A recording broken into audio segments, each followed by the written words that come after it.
देखिए, जहाँ तक आपके सवाल का ताल्लुक है, हमारी नॉलेज में भी है कि 1-2 एपिसोड्स हुए, वहाँ लैंडस्लाइडिंग के एपिसोड्स हुए हैं, पर मुझे लगता है कि डीसी साहब जो है कम्प्लीटली उसको मॉनिटर कर रहे हैं। ये एक पार्ट हुआ। दूसरा पार्ट ये हुआ कि आपके दूसरा जो रोड है जहलिम वैली के हवाले से उसको कहा जाता है, उसको भी इवेलुएट कर सकते हैं हम लोग। और डीसी साहब ने आज रिव्यू मीटिंग रखी है, उसके हवाले से उस पर ये बात करेंगे, बैठेंगे, और अगर प्रपोजल सूटेबल होगा और उस पर हम आगे जा सकते हैं तो इंशाल्लाह रहमान ज़रूर जाएंगे। जैसा बारामूला के डिकंजन के हवाले से भी पहल की गई थी, उसका अपडेट क्या है अभी तक? मेरे ख्याल से ऑनरेबल जो एमएलए यहाँ बारामूला के हमारे जावेद बेग साहब और डीसी साहब उसको बारीकी से देख रहे हैं उन चीज़ों को डिकंजेशन के हवाले से। वैसे ही यहाँ पर टाउन को डिकंजेस्ट करने के लिए जो रोड अभी जा रही है, वो ऑलमोस्ट जो है बारामूला टाउन को बाईपास कराया जा रहा है। साथ साथ जो प्रोजेक्ट्स इस वक्त चल रहे हैं बारामूला में, उन प्रोजेक्ट्स के हवाले से भी सरकार जो अपना काम कर रही है। जैसे सोपोर के हवाले से हम डिकंजेशन के हवाले से हमने एक जामिया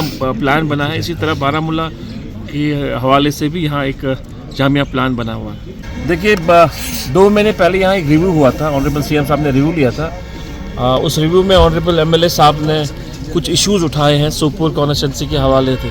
साथ साथ में ये भी तय पाया था उस वक्त कि फ्रूट मंडी सोपोर जो एशिया की सबसे बड़ी मंडी है, वहाँ भी बहुत सारे इश्यूज़ हैं डिकंजेशन के हवाले की, किस तरह उसको और फॉल बनाया जाए। तो उस हवाले से ऑनरेबल सीएम साहब ने कहा था, उस वक्त मुझे कहा था, और डीसी साहब भी वहाँ थे, कि आप एक मीटिंग को चेयर करेंगे जिसमें आप कंसर्न ऑफिसर्स को बुलाकर इस हवाले से एक जामिया प्रोग्राम बनाइएगा और देखिएगा कैसे हम इसको सॉर्ट आउट करेंगे।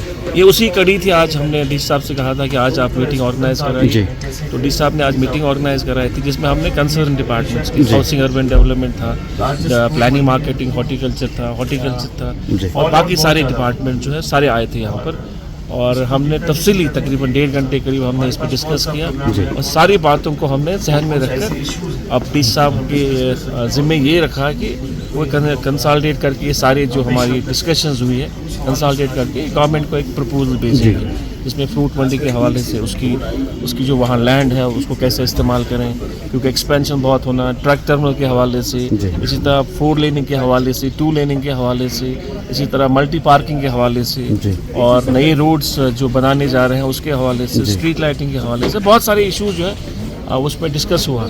तो वो कंपाइल होने के बाद वो ऑनरेबल सीएम साहब के ऑफिस में जाएंगे और हम लोग उसको फिर परसुएट करेंगे और कोशिश हमारी होगी कि उसको हम लेटर एंड स्पिरिट जो है इम्प्लीमेंट करें। जैसा बारामूला के हवाले से भी पहल की गई, बारामूला उड़ी हाईवे की, it's becoming akin to Jammu Srinagar highway. मुझे लगता है हर दिन अब जम्मू श्रीनगर हाईवे तो ठीक हो रहा है लेकिन ये बिगड़ रहा है।